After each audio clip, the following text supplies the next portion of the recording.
Bienvenue dans cette halakha qui va porter sur al-udhiyya et la jurisprudence qui s'y rapporte d'une certaine manière.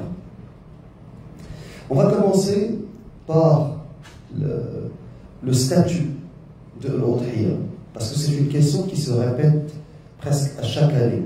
Est-ce que c'est obligatoire de faire le sacrifice rituel ou c'est recommandé de le faire? Et je vous dirais, subhanallah, que je vais parler du hukm en général, puis je vais parler du hukm en particulier pour ceux qui résident, qui séjournent ici. Tout d'abord, il faut savoir que cette question, c'est une question de divergence. Donc, al-ilm ont divergé à ce propos. Al-madhhab, l'imam Malik, al-Shafi'i, l'imam Ahmed, c'est que c'est une sunnah recommandée et que ce n'est pas obligatoire de le faire. Je répète, al-Malikiyya, imam Malik, imam Dar al-Hijra, al-Shafi'i, al-Shafi'iyya, al-Hanabila, l'imam Ahmed, dans ces trois madhahib, faire le sacrifice rituel n'est pas une obligation, mais c'est une recommandation. C'est une sunnah recommandée, sunnatul mu'akkada. Wa khalafahu, ceux qui ont dit parmi les madhahib que c'est une obligation, c'est l'imam Abu Hanifa. L'imam Abu Hanifa al-Nu'man, dans son madhab, faire le sacrifice rituel est une obligation, c'est obligatoire et non pas recommandé. Maintenant, ce que j'aimerais que vous sachiez, c'est que salaf, quand on leur disait c'est une recommandation, sunnah mu'akkada, ils accouraient pour l'appliquer. Mais aujourd'hui, les musulmans, quand ils entendent sunnah, c'est une recommandation, ils disent ah, je n'ai pas à le faire. Je ne sais pas si vous me suivez. C'est la grande différence entre nous et salaf, parce que salaf, ils savaient que la sunnah hiya tariqa, c'est la voie, c'est le minhaj. Tariqat man? Muhammad sallallahu alayhi wa sallam, Rasulullah. Donc, c'est la voie du prophète sallallahu alayhi wa sallam. Donc, tout le monde voulait emprunter cette voie, parce que cette voie, elle te mène au paradis. Plus tu suis la sunna, plus tu mérites d'aller au paradis. Maintenant, la différence, quand on dit ce n'est pas une obligation, ce n'est pas fard, c'est que si tu ne suis pas cette sunna en particulier, tu ne seras pas puni pour l'avoir abandonné. Mais si tu la suis, elle a rien de kabir. Cheikh l'Islam Ibn Taymiyyah a une opinion, je ne dirais pas entre les deux, mais lui ce qu'il dit, il dit Al-Mousir, le riche, celui qui est aisé, qui a les moyens, c'est une obligation pour lui. Et ce n'est pas une obligation pour le reste de la communauté. Mais quand on examine les preuves de chacune des parties, on se rend compte que ceux qui disent c'est une sunnah mu'akkada ont plus de preuves que les autres. Et Inch'Allah, on va le faire rapidement avant d'avancer. Ils ont dit, ceux qui ont dit que c'est une sunnah mu'akkada, ils ont dit Allah Azza wa Jal a dit, ou le prophète sallallahu alayhi wa sallam, an Ummi Salama radiallahu anha, قالت قال رسول الله صلى الله عليه وسلم, le messager a dit إذا دخلت العشر, si les 10 viennent, c'est-à-dire le mois de Dhul Hijjah, وأراد أحدكم, donc, et si quelqu'un parmi vous veut أن يضحي فلا يمس من شعره وبشره شيئا. Donc ici ils ont dit الشيء من الحديث أراد. Donc le prophète alayhi salam dit si les 10 jours viennent et si l'un parmi vous veut faire le sacrifice, qu'il ne touche pas ou qu'il n'enlève rien de ses ongles ni de sa peau, ses cheveux, son corps. Alors ce hadith qui a été rapporté par l'imam Muslim est pour eux une preuve que ce n'est pas une obligation. Le hadith est dans Sahih Muslim et ils ont dit allaqa al-hukma ala al-irada. Donc au niveau du fiqh, le prophète alayhi salam, il a dit c'est s'il veut, donc d'une certaine manière, allaqa al-adhiya bil-irada, فالواجب أن لا يعلق بالإرادة. ce qui est obligatoire, on ne peut pas dire à quelqu'un, c'est une obligation que tu pries si tu veux. Est-ce que vous m'avez compris? Ou bien c'est une obligation que tu jeûneras maintenant si tu veux. Donc le prophète عندما علق الأمر بالإرادة فهذا يعني أنه غير واجب. هذا ما قال الإمام مالك والشافعي والإمام أحمد. Alors,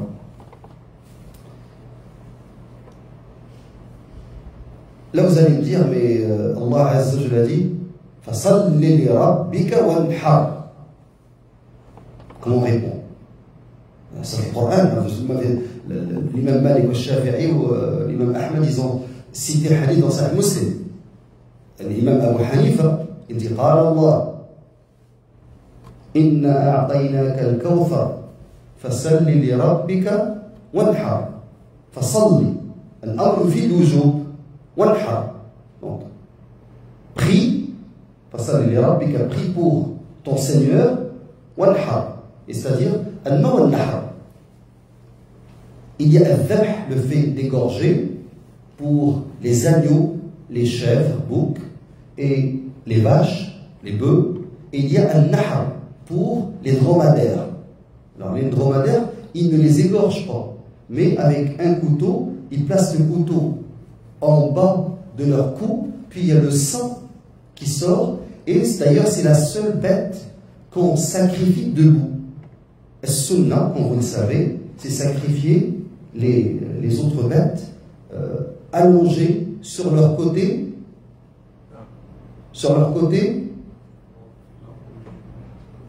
gauche, pour que tu puisses prendre la tête avec la main gauche et que tu mettes le pied, comme faisait Rasul sur le cou pour qu'il ne bouge pas, et que tu tiens le couteau avec la droite pour que tu puisses contrôler la bête. Excepté les dromadaires, la sunna, c'est de les ne pas les égorger, mais c'est-à-dire leur transpercer le cou en étant debout. Ils attachent généralement le pied en arrière gauche. Et alors, maintenant, comment ils ont répondu à Jumhur, les trois madhahib, sur ce verset? Ils ont dit, c'est mettre la main sur al-sadr, nahr. Explication de ce verset. Et non pas un nahr, c'est le fait de d'égorger ou de tuer la bête. Ils ont aussi répondu,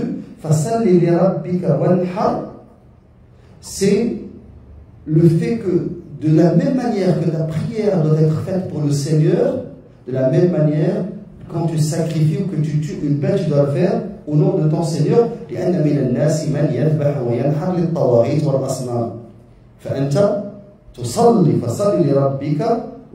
Les deux, c'est pour Allah. قل إن صلاتي ونسكي ومحياي ومماتي لله رب العالمين.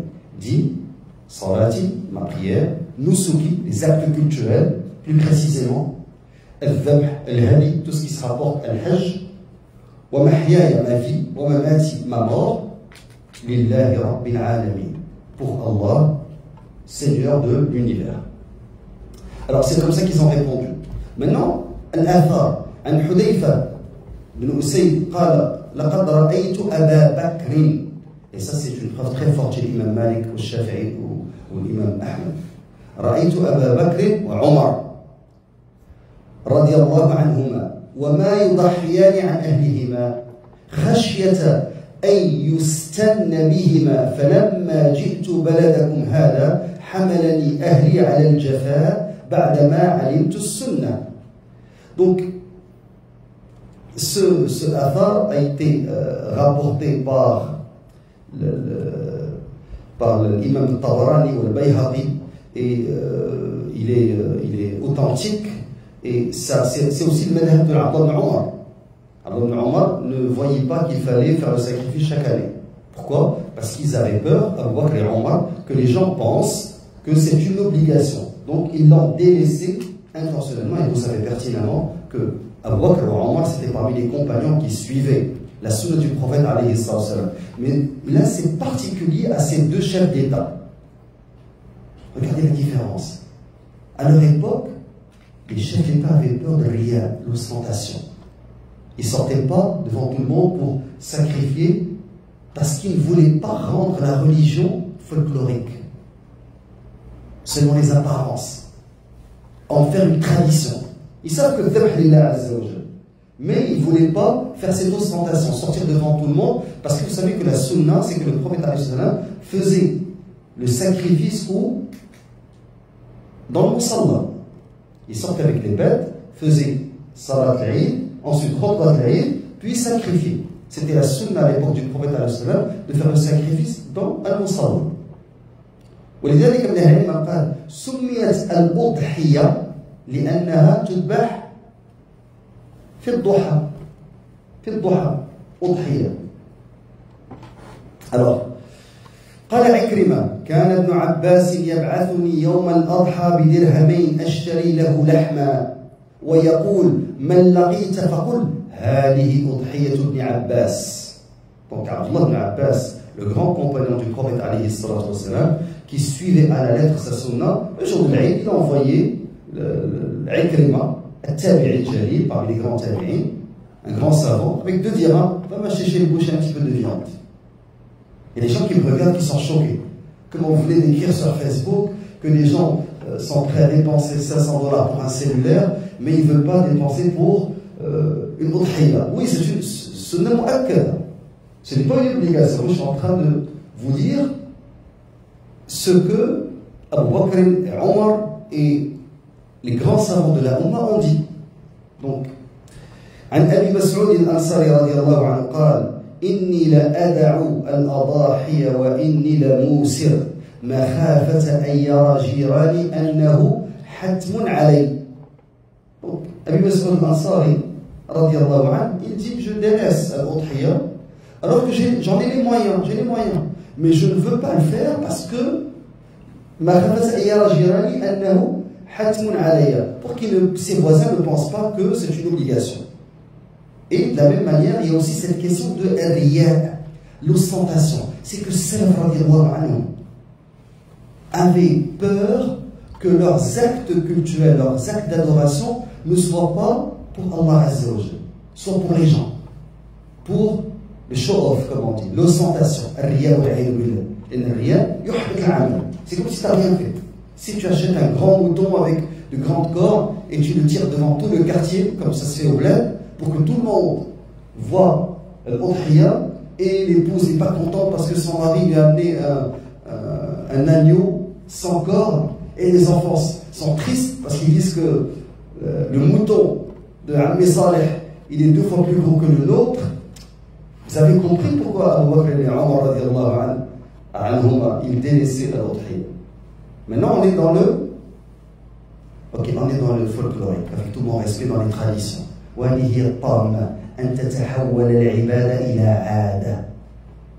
La grande calamité, c'est que les actes cultuels se transforment en tradition. C'est une grande calamité. Sincèrement, si je vous disais, j'ai posé la question aux petits et aux adolescents, les 12 à 18 ans, qu'est-ce que ça vous dit? Eid al-Adha. Fermez les yeux. Faites-moi une brainstorming. Premier m'a dit barbecue. Eid al-Adha, barbecue. Ibrahim alayhi salam, le sacrifice, Ismaïl, al-Hajj.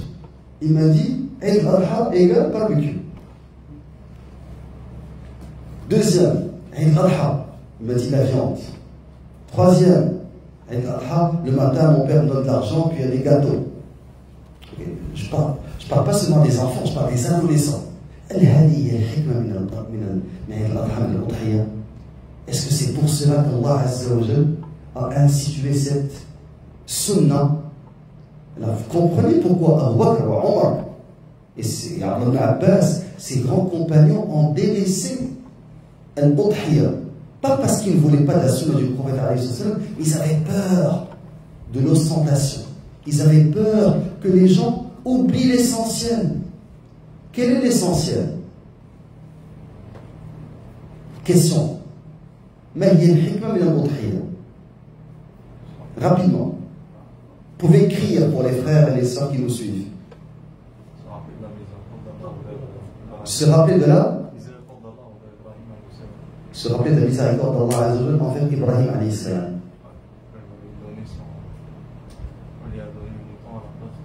parce qu'il lui a offert un bélier en échange de son fils qu'il était prêt à sacrifier. Autre chose. ما الحكمة من الأضحية؟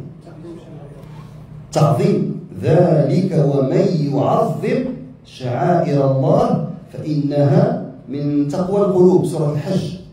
Donc c'est accorder une grande importance aux rites, aux actes culturels. Et parmi les actes culturels qui sont apparents, que les gens voient, c'est le fait de prendre une bête et de faire couler le sang. C'est pas seulement prier dans un sous-sol caché, comme aujourd'hui. Le musulman, il veut prier dans une compagnie, dans une école, dans une université. Tu dis, est-ce que je peux prier? Il dit, tu ne descends pas dans le sous-sol, sous les escaliers, dans un coin obscur où personne ne te voit, cache-toi. Pour fumer? Pour boire? Non, cache-toi pour prier. Subhanallah. Ça m'a rappelé un jeune qui est parti du Golfe dans un pays d'Europe de l'Est. Quand il est arrivé à l'université, il leur a dit, où est-ce que vous priez? Ils ont dit, on n'a pas de salle de prière. Mais on descend dans le sous-sol, derrière le sous-sol de l'université, dans un coin obscur, sous les escaliers, puis on prie sur une boîte de carton.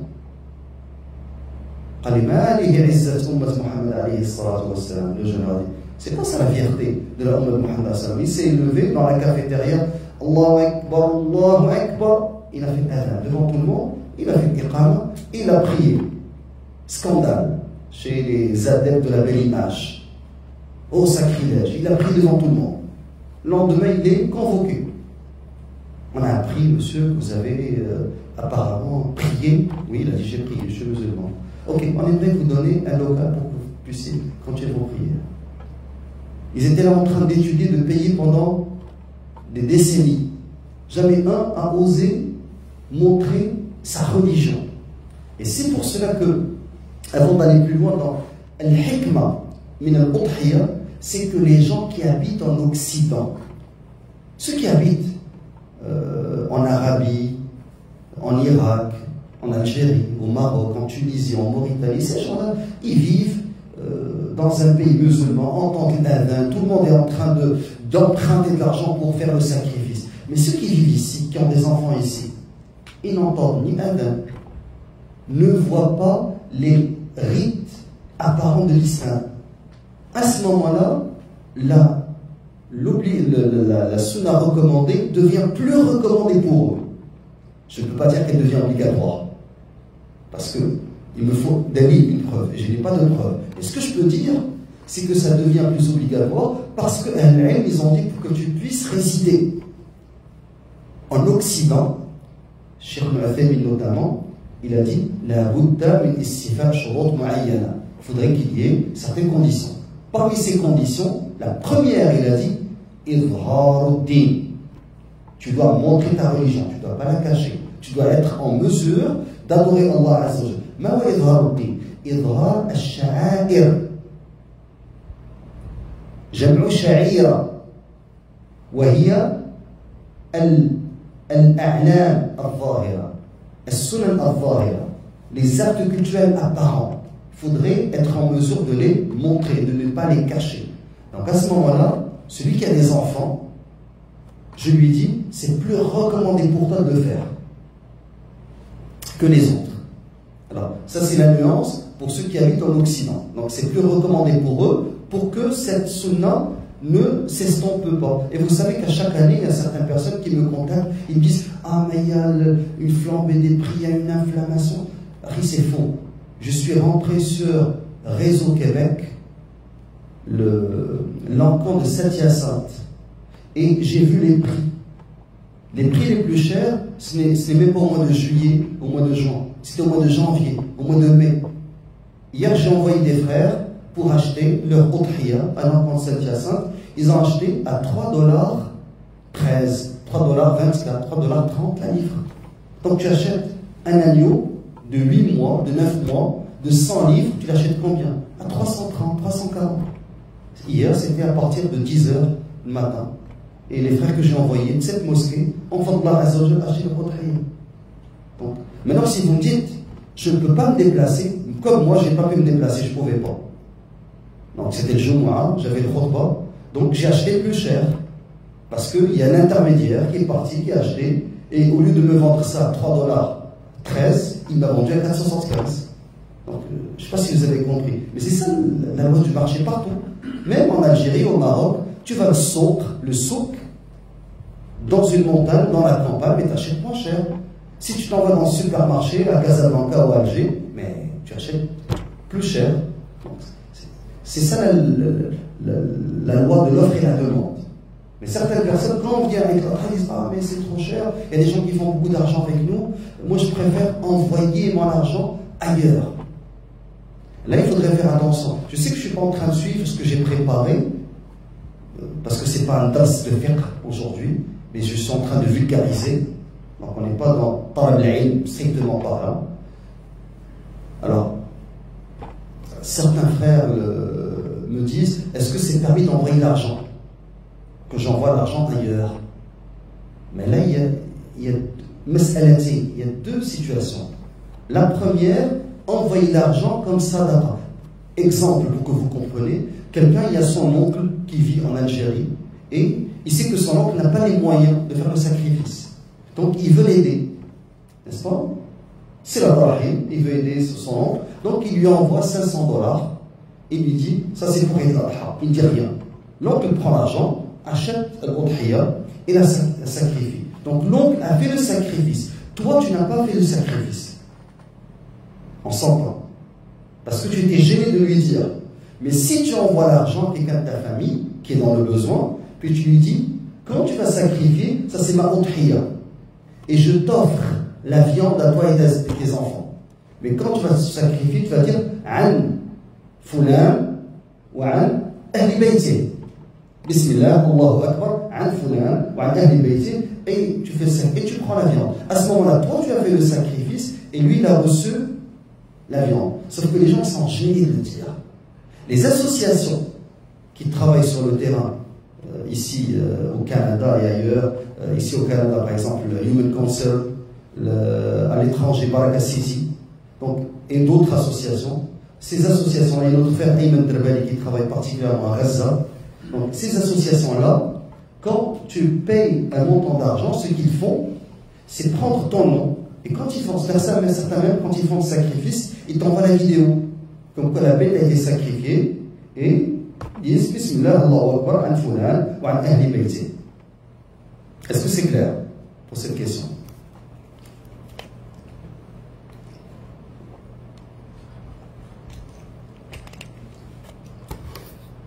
Maintenant, ce que j'aimerais faire rapidement, c'est parler de al-hikma mina al-udhiya. Parce que, comme j'ai dit, les gens, subhanallah, ils résument al-udhiya dans quoi? Dans un barbecue, dans la viande. Al-udhiya هي قبل كل شيء سنة إبراهيم عليه السلام.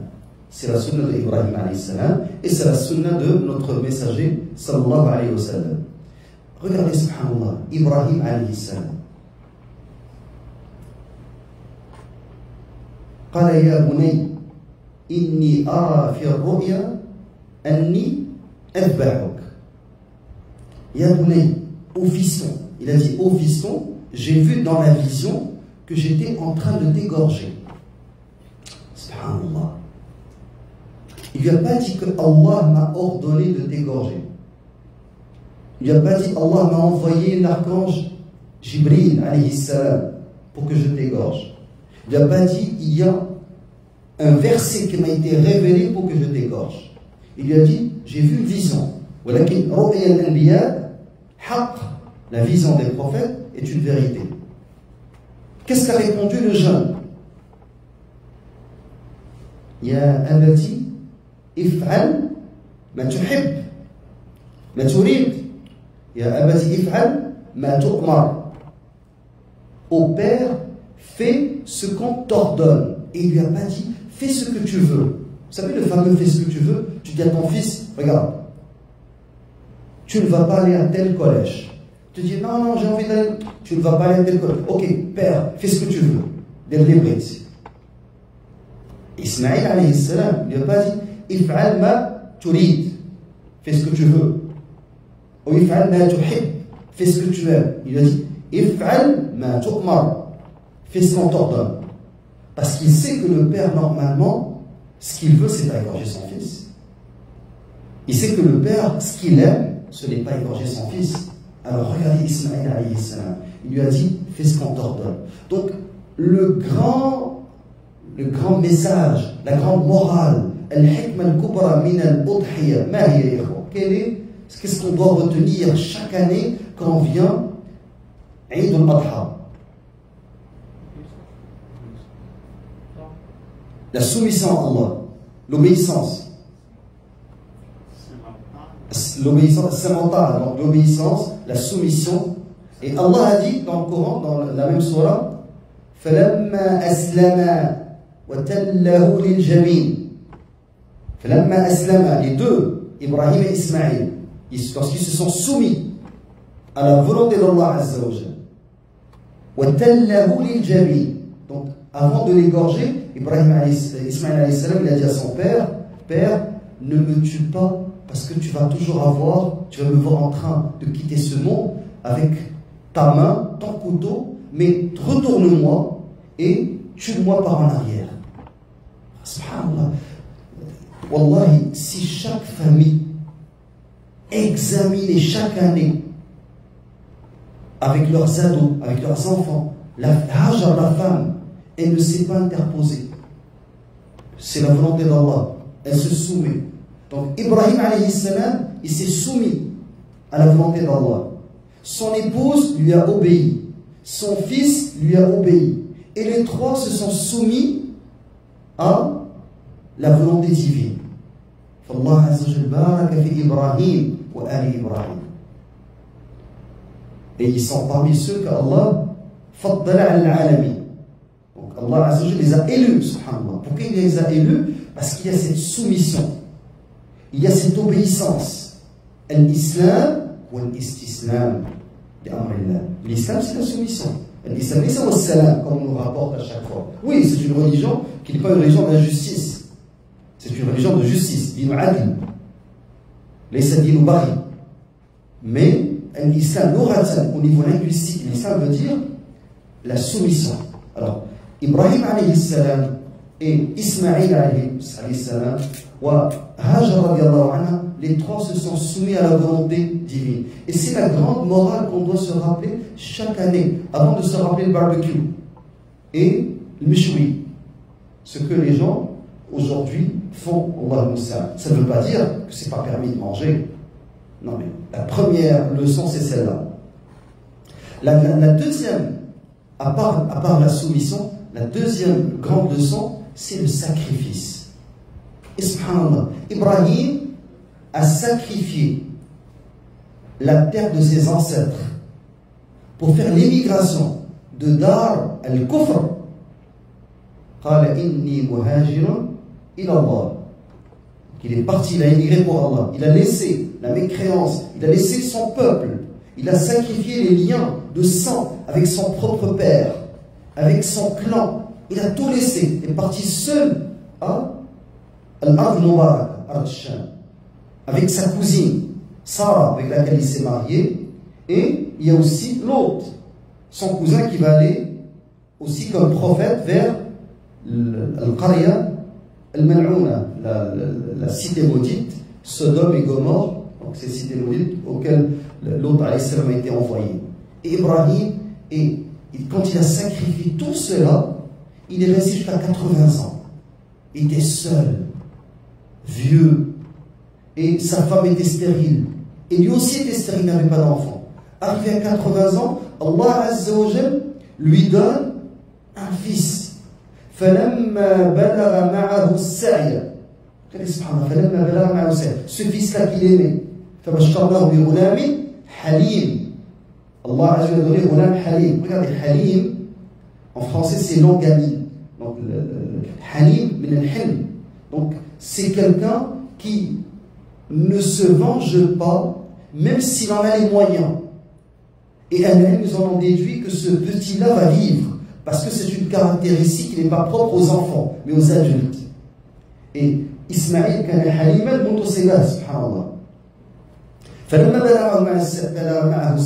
Lorsqu'il est devenu en âge de sortir avec lui, de marcher avec lui, de parler avec lui. Et ça, c'est l'âge qu'on aime tous. Comme quand ton fils devient comme un ami. Tu peux discuter avec lui, marcher avec lui, sortir avec lui. C'est à ce moment-là que va venir le test.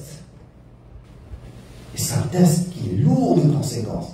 Que tu égorges ton propre fils avec une simple vision. Et la deuxième grande leçon, c'est le sacrifice. Donc à ce moment-là, il est appelé à sacrifier son propre fils. Donc la grande leçon pour Eid al-Adha, chaque année, c'est que Allah Azza wa Jal aime que son serviteur sacrifie ad-dunya pour lui. Et on le fait normalement plusieurs fois, mais ça dépend comment on voit la chose. Vous savez, as-salat, nur min at-tadhiya. Quand tu te retournes vers Al-Qibla et tu dis Allahu Akbar. Ils ont dit, tu jettes ad-dunya, regarde, tu jettes ad-dunya, toute la vie derrière toi. Travail, l'argent, tout s'arrête. Je me retourne vers Al-Qibla, vers Allah Azza wa Jal. Donc c'est une forme de sacrifice au niveau du temps. Mais Al-Udhiyya, Ibrahim alayhi salam était sur le point de sacrifier son propre fils. Nous, tout ce qu'on nous demande aujourd'hui, c'est sacrifier quelques dollars, mais aussi le confort. Parce que plusieurs personnes me disent Allah, aller à la ferme toute la journée, ensuite trouver un endroit où est-ce que je dois sacrifier, c'est plein de problèmes, je préfère rester en famille avec un bon verre de thé, j'achète de la viande, un petit peu de méchoui et j'envoie l'argent quelque part. Si ton intention d'envoyer l'argent quelque part, c'est aider tes frères, je comprends. Mais si ton intention, c'est tout simplement ne pas vouloir te casser la tête, ne pas vouloir sacrifier ton confort, parce qu'aujourd'hui, on veut faire le sacrifice avec la télécommande, avec le cellulaire. On veut rester chez nous, on ne veut même pas bouger. On ne veut pas aller au souk à la ferme, rentrer, mettre l'anneau dans une voiture, elle va, là, mais la voiture elle va puer. Et l'anneau il risque de te donner un coup de corne. Et tu risques qu'il n'y a pas de corne ici. Tu risques de salir tes vêtements. Les gens sont devenus aujourd'hui très doux, doux comme des agneaux. C'est comme si on demandait à des agneaux de sacrifier des agneaux. Donc, le sacrifice, c'est aussi sacrifier ton temps, sacrifier ton argent, sacrifier ton confort. Maintenant, si tu veux envoyer de l'argent, même ceux qui veulent envoyer de l'argent, il y a un frère qui m'a dit, quelqu'un est venu et il a regardé la liste. Il a dit, ah, le Hind. Il a dit 94 $. Il a dit, ah, j'aimerais envoyer. L'autre, il a dit, non, il y a le Bangladesh. La première, c'est 129, la deuxième, c'est. Il a dit, il fait les strings. Il a dit, non, c'est 300 et quelques, c'est trop cher. Je comprends si tu n'as pas les moyens. Mais subhanallah, est-ce que c'est ça le udhiyya? ذلك ومن يعظم شعائر الله فإنها من تقوى القلوب. Je ne sais pas si vous m'avez compris. C'est que cette udhiyya, tu la donnes pour qui? Tu fais pour qui ça? Tu le fais pour Allah Azza, pas pour les gens, pas pour manger la viande, pas pour te. Il y a des gens qui veulent juste le minimum. Allah al-Musa'an. Il y a un frère qui travaille comme maçon, il fait de la rénovation. Quelqu'un lui a demandé de lui rénover sa maison. Alors il a rénové la maison, bien sûr, sans permis de rénovation, payé sous la table, tout ce que vous pouvez imaginer. Quand il a terminé la rénovation, l'autre, il lui a dit, est-ce que tu as une idée où est-ce que je pourrais acheter un mouton et où est-ce que je pourrais l'égorger? Il m'a dit, mais ici chez toi, tu as une cour arrière, tu as un garage. Il dit, mais est-ce que c'est légal? Le frère m'a dit, est-ce que c'est légal? Non, il dit, c'est pas légal de rénover, c'est pas légal d'embaucher quelqu'un. Donc, tout ce qu'il a fait au début, c'était légal pour lui, alors que c'est illégal. Mais quand est venu le temps de sacrifier un agneau, là, il veut savoir le règlement municipal, provincial, fédéral, il dit le transport, il pose toutes les questions, subhanallah. Quand il s'agit de din, de la religion, on veut savoir la légalité, on veut être exemplaire. Je ne sais pas si vous m'avez compris. Dans les autres choses, les gens ne demandent même pas à l'imam. Ils ne posent pas de questions. Ils ont déjà la fatwa. Eux-mêmes, ils se donnent des fatwas. Mais quand il y a le temps de faire le udhiyya, sacrifier, il veut savoir. Il dit, mais est-ce que c'est permis de sacrifier? Et après, dans toute ta vie, tu demandes jamais, tu poses jamais cette question. Mais là, tu commences à la poser. Allah le sait. Aussi, Allah Azza wa Jalla dit wa amma bi ni'mati rabbika fahaddith. Parmi les hikam, parmi les choses pour lesquelles cette sunna a été instituée, c'est que tu fais rentrer la joie chez ta famille. Il y a un agneau qui est suspendu, les enfants sont contents, ils vont manger de la viande. Et aussi, subhanallah, parmi les hikam, parmi les choses pour lesquelles elle a été instituée, c'est une façon de lutter contre la famine. Vous savez, si les musulmans donnaient zakat al-fitr, non pas en argent, mais en nourriture, si tous les musulmans, 1,8 milliard de musulmans, donnaient leur zakat al-fitr en nourriture dans le monde, en une seule journée, ils vont réussir ce que les Nations Unies n'ont pas pu réussir, lutter contre la famine. Ils vont éradiquer la famine. Seulement si les musulmans donnaient leur zakat al-fitr au moment du Ramadan, et si les musulmans, tous, appliquaient sunna, prendre un udhiya, manger le tiers, donner le tiers comme aumône, sadaqa, et l'autre tiers le constituer pour la famille, les voisins, la parenté, croyez-moi, ils vont d'une certaine manière faire manger de la viande à la terre entière. Moi je parle d'1,8 milliard. Il y a quand même un grand nombre qui a les moyens de faire ce sacrifice. Donc ça c'est parmi les choses, subhanallah, qu'on est capable de faire nous les musulmans. Et que le reste de l'humanité est incapable de faire. Maintenant, quelles sont les meilleures bêtes à sacrifier? C'est la question. L'imam Malik, il dit que les meilleures bêtes, ce sont les agneaux, les moutons. Contrairement aux autres madahib pour lesquels c'est al-budn, c'est-à-dire al-ibil. Cependant, il y a une nuance qu'on doit savoir, c'est que si tu veux sacrifier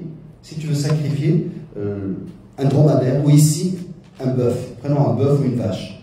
Cependant, pour le bœuf ou la vache, il doit avoir 2 ans et commencer sa 3e année. Alors si tu veux le faire seul, c'est meilleur pour toi que de sacrifier un agneau. Ou 2, le prophète en faisait 2. Et si tu participes avec 2, 3, 4, 5, 6, 7 personnes, jusqu'à 7 personnes pour un bœuf qui a 2 ans, à ce moment-là, sacrifier un agneau seul est meilleur. Ok? Est-ce que c'est clair? Donc j'essaie de passer rapidement.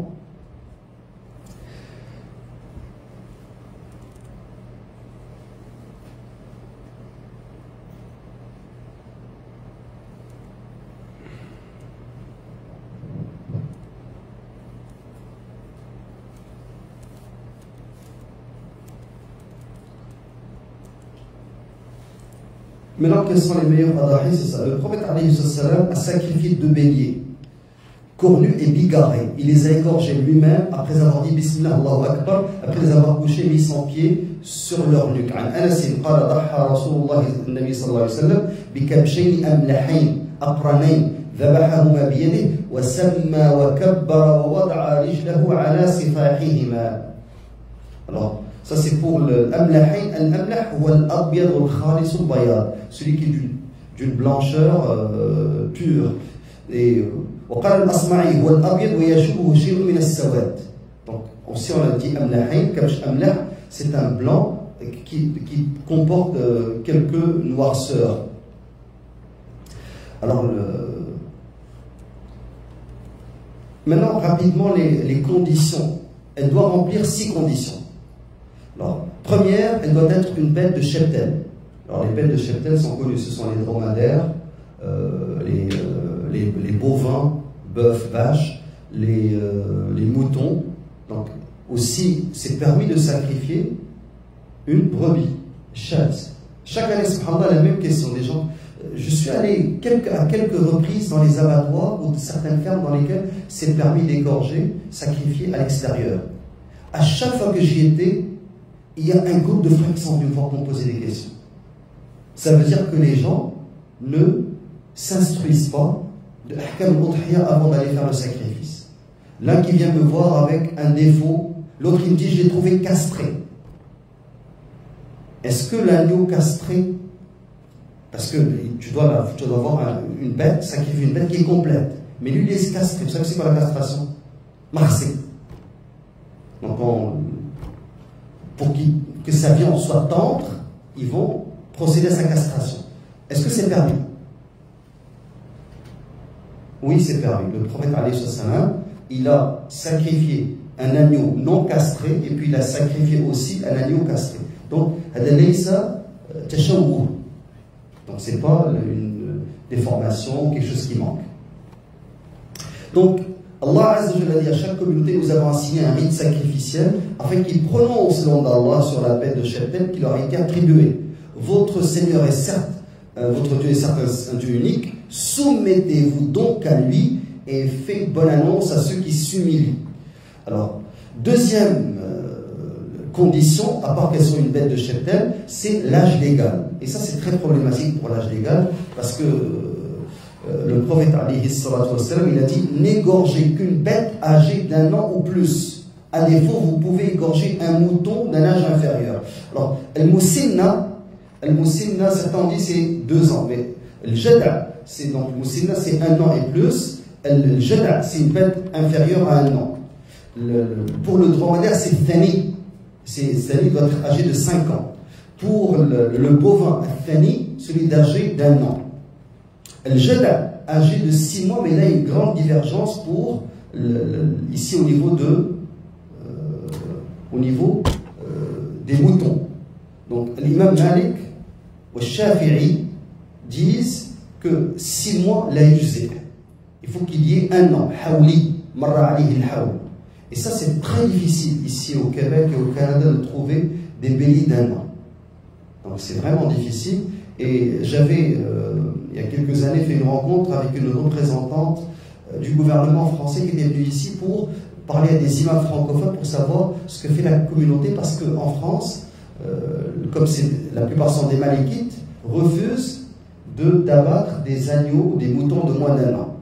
Puis elle m'avait montré, preuve à l'appui, que le ministère, elle faisait partie du ministère de l'Intérieur, ce qui est très, très louche, très étrange, mais elle m'a expliqué que en France, l'islam relève du ministère de l'Intérieur depuis l'occupation de l'Algérie. Donc, d'une certaine manière, c'est comme historique. Ils voient toujours l'islam comme un danger. Donc, c'est le ministère de l'Intérieur. Mais les preuves qu'elle m'a montrées, preuves scientifiques, selon ses dires, c'est que les agneaux ou les moutons de plus d'1 an ont une grande probabilité de développer des maladies au niveau de leur cervelet, des maladies similaires à la maladie de la vache folle, qui s'appelle Jacobs.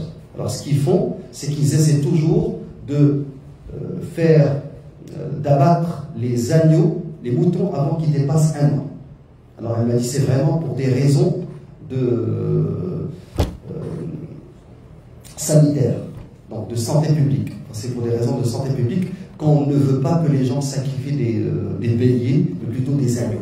Alors, c'est sûr que d'après deux madhahib, Imam Ahmed et Abu Hanifa, c'est permis de sacrifier 6 mois. Certains ont dit 9 mois. Il y a aussi 8 mois, 9 mois, c'est permis. L'imam al-Nawawi ou l'imam Ibn Hajar al-Asqalani, qui sont 2 shafi'ites, ont aussi opté pour 6 mois. Ils ont dit que pour les agneaux, c'est permis pour 6 mois. Mais faites très attention. Quand je dis 6 mois, il doit avoir 6 mois et plus. Et pour avoir été à l'encan, où est-ce que les gens font leurs achats, plusieurs, subhanallah, achètent des moutons de 5 mois, de 4 mois. Il y a des frères qui ont vu certains, je ne veux pas dire bouchers, mais des grossistes, acheter des lots de 4-5 mois. Et quand un frère leur a dit Taqullah, craignez Allah, il a dit ah, j'ai pas le choix, il n'y a pas beaucoup de bêtes, puis il a acheté l'ensemble. Alors, ceux qui délèguent cette tâche à quelqu'un, soit un boucher, soit un intermédiaire, il doit s'assurer qu'il lui achète un agneau qui a plus que 6 mois. Sinon, la yujzi. Quand je dis la yujzi, c'est-à-dire, il n'est pas considéré comme un sacrifice. c'est de la viande que tu manges. Alors, les dromadaires, on n'en a pas ici. Tout ce qu'on a, c'est les vaches et les bœufs, c'est 2 ans et plus.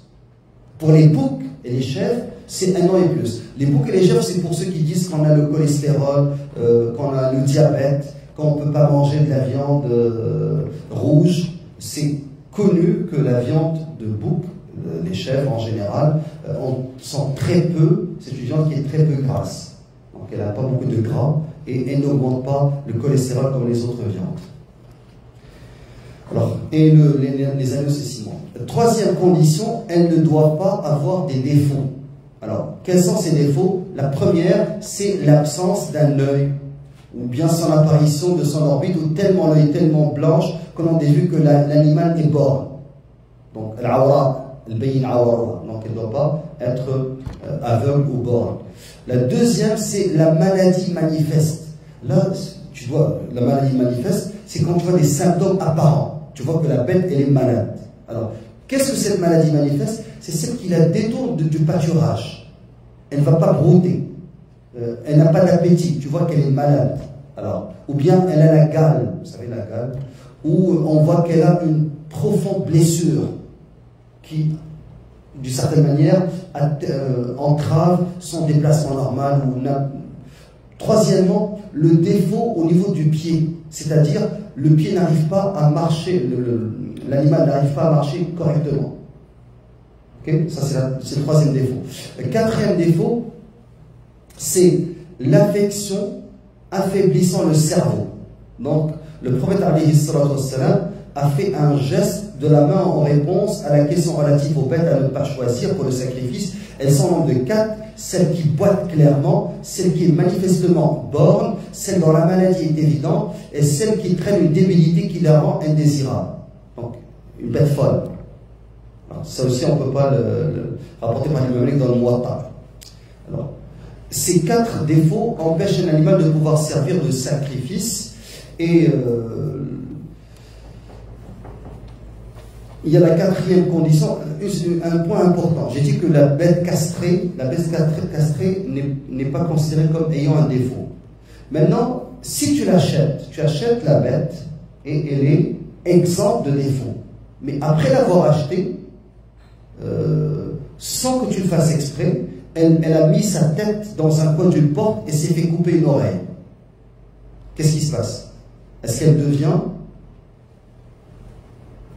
une bête qu'on ne peut pas sacrifier ou bien on peut la sacrifier?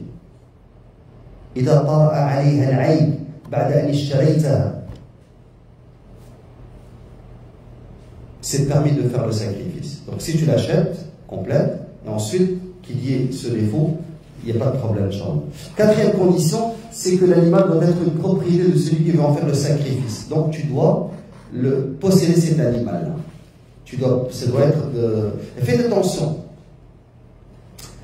Si tu achètes une bête pour qu'elle te serve de udhiya, puis que tu changes d'avis, tu dis je n'aimerais plus en faire le sacrifice, j'aimerais seulement la tuer, puis en faire walima.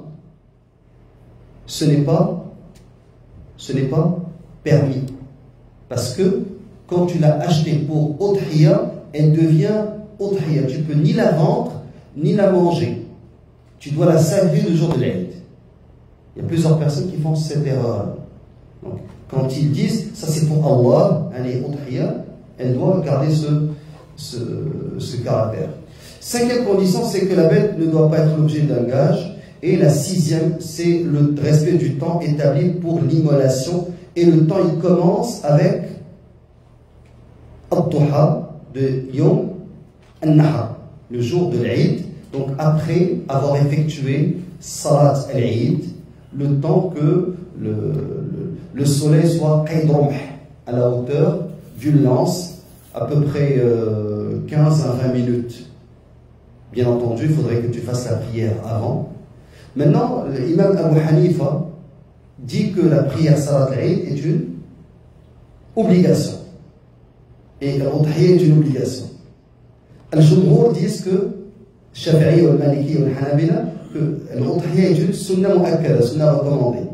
Et la prière de l'Eid est pour le Jumhur sunna mu'akkada, Est-ce que vous avez compris? Donc pour Abu Hanifa, si tu n'as pas prié l'Eid, tu ne peux pas faire l'Udhiyya du Sarf. Tu dois attendre de prier l'Eid avec l'imam et tout. Le prophète alayhi sallam a dit, quiconque immole son sacrifice avant d'accomplir la prière doit le remplacer par un autre sacrifice. Donc, je donne le Soufiane al-Bajali qui a rapporté ce hadith. Et d'après Nubaysha al-Hudali, le messager sallam a dit, les jours de Tashriq sont les jours pendant lesquels il faut manger, boire et se rappeler d'Allah, le puissant, le majestueux. Ça veut dire qu'on peut sacrifier jusqu'au 13e jour. Donc tu as Yom Eid al-Adha, le 10e, tu as le 11e, le 12e et le 13e. Tu as jusqu'au coucher du soleil du 13e jour pour faire ton sacrifice. Et Ahl-Ilm, certains ont dit qu'il est préférable de le faire le premier jour. C'est mieux que le deuxième, mieux que le troisième, mieux que le quatrième.